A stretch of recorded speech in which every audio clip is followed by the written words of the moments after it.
I'm barely even scratching him. I didn't even do much. 7K Dreamer, please.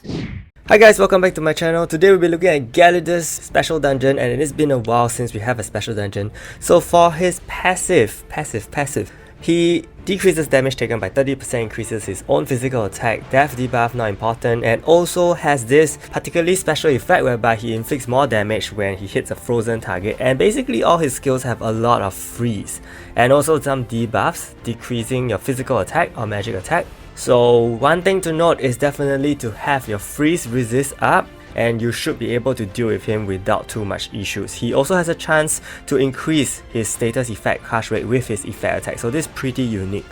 So the team I'm using here is Shane, Seek, Rachel, Lina and Eileen. I think these are all very familiar faces. You should know what they are doing. So to start off the battle will be of course to cast your Phoenix and to cast Lina's buff. So you get your crit rate up and you land all your debuffs on Galidus so that Shane has the capability to do a lot of damage on him.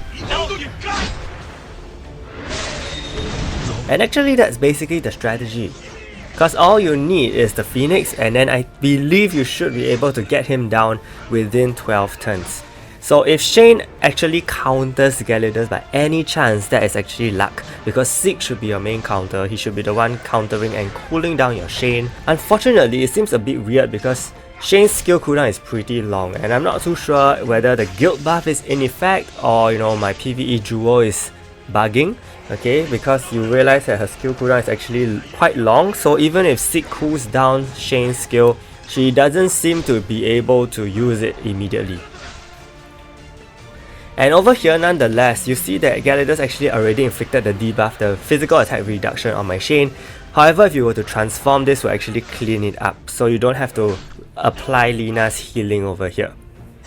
Lina's healing should only come in when your Shane is going to die or the HP is pretty much halved. So as you see, Shane's health is pretty low, and I will talk about her equipment later on and why my Shane is particularly low on health. She shouldn't be this low if you give her appropriate equipment, okay? My Shane is admittedly a little lacking in some aspects, and I think I will show you a proper build later on. Over here, her crit and lethal connects very well, so it does a lot of damage on Galidus, and you really need this particular setup, because if you don't, you will end up like what I had in the opening whereby I did nothing on him. In the opening, I actually thought, this could be just another ordinary Galidus dungeon, so I brought in Lania, who actually provides freeze immunity for 6 turns, and I didn't have Rachel, so I really thought I could just cheese through this, but apparently not. They really amp up the difficulty here. It is not as easy as what we had in the past.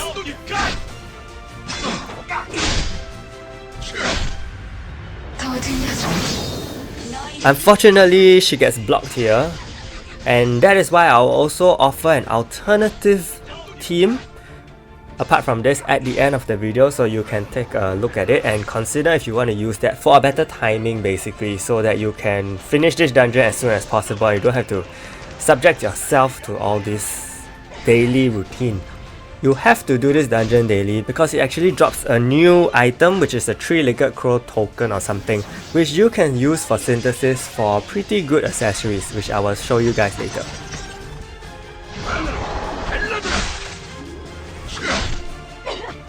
So apparently I can't get it done in 12 turns because of the block, but I think if everything was a little more streamlined, because this was only my second attempt and I was pretty taken aback by the difficulty, but I think if everything was done much properly with maybe the alternate team that I'm gonna offer you guys later on could help you get it done in 12 turns. So unfortunately only 2 stars, but it doesn't matter at all because you're not gonna auto clear this.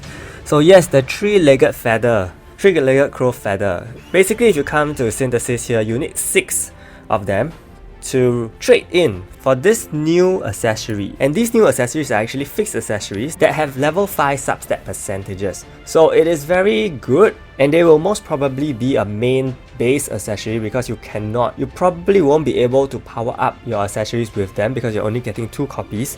So they're very good main accessories for your Shane and Valika because the crit rate and lethal rate especially, these two can give a significant buff and also help you guarantee that they land crit and lethal attacks better. You can also go for counter rate if you like. Counter rate is very useful for your Zeke and Ares and Aragorn. That's of course provided that you don't have a Willful Ring on them, okay? So I'm gonna show you guys my hero equipments here. For Shane, double lethal, double HP because Zeke is the main counter. I have PvE skill cooldown, but I have a strong feeling that this duo may be bugged in special dungeons. And then we also have physical attack PvE and also PvE crit and lethal damage. For her accessory, I've given her the lethal damage and attack twice, Isabella's Illusion. For this, you can actually opt for Willful Ring instead to give her better survivability. In the video you saw just now, I actually didn't even have HP armor on her. That's why she died. That's why her HP fell very quickly. So with this proper setup, this should be the one you're going for. For her traits, Freeze Resist is a must, lethal rate and increased damage on Universal to help you get the most possible amount of damage. And then for her Fighter Soul, actually I given her the increase damage on universal heroes. If you don't have that yet, because it's a grade 5 fighter soul, you can give her physical attack increase instead. And of course, before you enter the round, make sure that you have covered her crit and lethal rate such that they reach 100%. For Zeke, the main thing here is your counter. Make sure he has 91% counter, and then amp it up by masteries a further 10%, and that's all. You also want freeze resist on him because you need him to cool down your Shane, so you don't want anything to happen to him. Of course, Willful Ring here is to give him more bulk so that he can survive Gyarados' basic attacks. And then we have Rachel. So Rachel's build is pretty much defensive by nature. You don't have to give her freeze resist because it doesn't matter if she gets frozen. All she needs is to cast that first Phoenix, and I think you're pretty much set. Of course, in the video you saw that I cast 2 Phoenixes. I think it's okay to wait a bit for her to break out of the freeze because I don't think she really suffers too much damage in the first place. For Lina, very important character here. Double weapons. I mentioned weapons because you only need weapons on her, you don't need myth weapons on her. You want her to boost her magic attack so that she heals more. Double HP, give her whatever attack related jewel you have.